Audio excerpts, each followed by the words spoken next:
Hello everyone. Welcome to my channel. Please subscribe and hit the bell icon. Finn informs Steffi that his mother's blood is on her hands, and Hope and Brooke get the details of Sheila's death. Today on The Bold and the Beautiful, Ridge defends his daughter, Steffi reels from her husband's reaction, and Hope worries about Finn. At the Cliff House, Thomas tells Finn he can't blame any of them for being relieved. Steffi reiterates that it was self-defense. Ridge says any one of them would have done the same thing. He reminds Finn that Sheila terrorized their family for decades, and shot him and Steffi and left them for dead in an alley. He's sorry he called her an animal in front of him, but that's who she was to him. She put this on herself. Finn grits, that animal was my mother. At Forrester, Carter talks about looping in Katie as Brooke gops, Sheila's really dead? Carter confirms she is, and says it happened at Steffi and Finn's house. Hope and Brooke gasp. Brooke tells Carter they need more information. Something horrible must have happened. Hope protests that the police have said Sheila was dead before. Carter says this time was different, they called it and removed her body from the scene. He relays that Thomas and Ridge raced over to check on Steffi after he told them. Brooke and Hope grill Carter some more, and he clarifies that the police said Sheila was killed. Brooke wants to know who identified her. Carter doesn't know. Hope declares that this is all too weird for her.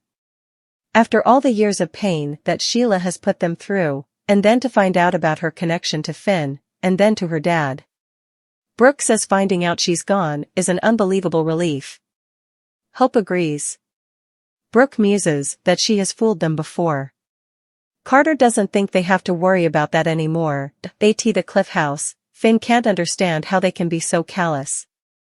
His mother died right there. Ridge says it could have been one of his kids or his wife. Steffi says Sheila broke in and attacked her. I grabbed a knife and reacted. Thomas thinks Finn is in shock. Ridge thinks they should all sit down and figure out what's next. Emotional and angry, Finn says that someone just died. It was my mother. My mother. Steffi is trying to be understanding toward Finn, but they're all really freaked out right now. Thomas says they came to make sure Steffi is okay and that the cops don't try to put this on her. Ridge reiterates that Finn's wife was attacked. Finn's grateful she's okay, but what they don't understand is that that animal gave him life. Ridge replies, and then she tried to take it away. Finn beats himself up for not getting there soon enough. He's a doctor, they save people. We're not killers. Ridge says Steffi's not a killer either. Growing louder, he tells Finn this isn't tragic, it's a miracle. It's a miracle his wife and kids weren't harmed. His mother came over there to harm someone. Look at me. Ridge booms. Finn wipes away tears as Ridge says, this is your wife. You need to be strong for her. She went through something very traumatic. Finn retorts, yeah, she killed my mom. She killed her. Steffi thinks Ridge and Thomas should go. Ridge tells his daughter she did the right thing. The only thing she could have done. He'll make sure everyone understands that. We'll pick up the kids. Thomas hugs Steffi after Ridge does, and they exit. Steffi turns to Finn and says, you feel so far away right now. She wants to talk and support each other. We can get through it. We can get through anything. Finn stares at the blood on the floor. Brooke gets a message from Ridge saying he and Thomas are on the way to the office. Hope wants to know if the kids are safe. Carter says they wouldn't have left if they weren't. They speculate about what Sheila was doing at the house. Carter says she was obsessed with Finn. Brooke and Hope tell Carter about Sheila and Steffi's confrontation at Deacon's and Steffi punching Sheila in the face. Just then, Thomas and Ridge walk through the door, with Ridge telling Carter they need to make some phone calls. Brooke, Hope, and Carter all ask questions. Brooke wants to know if it's true that Sheila is dead. At the Cliff House, Steffi tries to get Finn's attention as he stares at the floor. She can see how upset he is about what happened. It was horrific. I don't know how Sheila got in here. Maybe she was the reason the power went out. When she turned around, Sheila was right there. She kept coming toward her. She didn't want to die, so she grabbed a knife. I did what I had to do to protect myself. I stabbed Sheila. Finn says, "You killed my mother." At Forrester, Ridge tells Brooke and the others that it's true. The witch is dead. He explains that Finn is at the house now, but even dead, Sheila causes problems for their family. It was justified and Sheila had it coming. He and Thomas explained that Steffi was home alone, the power went out, and Sheila broke in, attacked and threatened Steffi. Hope asks, was Steffi able to call the police? Ridge says they got there after Steffi killed Sheila. Thomas adds, Steffi was able to grab a knife. She had to do it. Ridge adds, it was Sheila or her. Hope gawps, does Finn know? Does Finn know that Steffi killed his birth mom?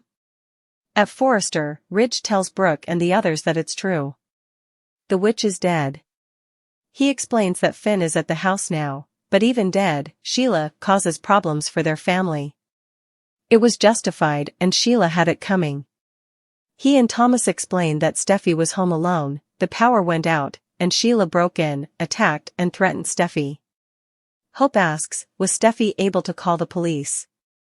Ridge says they got there after Steffi killed Sheila. Thomas adds, Steffi was able to grab a knife. She had to do it. Ridge adds, it was Sheila or her. Hope gawps, does Finn know? Does Finn know that Steffi killed his birth mom? Finn paced back and forth in his office, his mind a tumultuous whirlwind of emotions. He couldn't shake off the weight of the truth he had uncovered. The revelation was a dagger to his heart, a truth so profound it threatened to tear apart his world. Steffi stood before him, her expression a mix of confusion and concern. Finn, what's wrong? You're acting so strangely. Finn took a deep breath, steeling himself for what he had to say. Steffi, I found out something about my mother. Something that implicates you. Steffi's eyes widened in shock. What do you mean? What could possibly implicate me in your mother's situation? Finn's voice trembled as he spoke. I spoke to the doctors who treated my mother before she died. They told me that she received a blood transfusion, but the blood was contaminated. They suspect foul play, and they mentioned your name, Steffi. Steffi recoiled as if she'd been slapped. What? No, Finn, that's impossible. I would never do anything to harm your mother. Finn struggled to maintain his composure. I want to believe you, Steffi. But the evidence, it's damning. My mother's blood is on your hands. Steffi's eyes filled with tears. Finn, please, you have to believe me. I would never hurt your mother, or anyone else for that matter. There has to be Finn's some heart mistake ached as he looked into Steffi's tear-filled eyes. He wanted to believe her, to trust that she was telling the truth. But the evidence was too damning, too compelling, to ignore. I need some time to process all of this, Finn said, his voice barely above a whisper. I need to figure out what to do next. Steffi reached out to him, her hand trembling. Finn, please don't shut me out. We can get through this together. But Finn pulled away, unable to bear the weight of her touch. I need some space, Steffi. Please. With that, Finn turned and left the room, leaving Steffi alone with her tears and her shattered heart. Meanwhile, across town, Hope and Brooke sat in the dimly lit living room, their faces drawn with tension and anticipation. They had been waiting for this moment for what felt like an eternity, the moment when they would finally learn the truth about Sheila's death. The door creaked open, and Detective Sanchez stepped into the room, a solemn expression on his face. I have the results of the autopsy, he said gravely. And I'm afraid they confirm our worst fears. Hope's heart pounded in her chest as she leaned forward, her hands trembling. What did you find? How did Sheila die?